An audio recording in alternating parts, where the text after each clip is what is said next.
waxaad la kulmaysaa marxalad ma awooddo inaad ka baxsato. waxaad taagan tahay waddadii guusha iyo guuldarrada. qof walba oo wax jecel waa garab rarato. xamaaliga waa qofka mar walba culays ka qaado.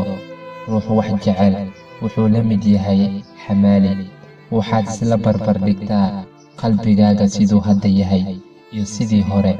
waxaad arkaysaa qof 3 sano soo dhisay jacayl, markii la gaaray gunta iyo gabagabada goob cidlo ayay ku kala dhaqaaqaan. intaasoo sano ayay soo dhisayeen caanshaqooda. adduunyadu hal maalin laguma dhisin. wax walba waqti ayay leeyihiin.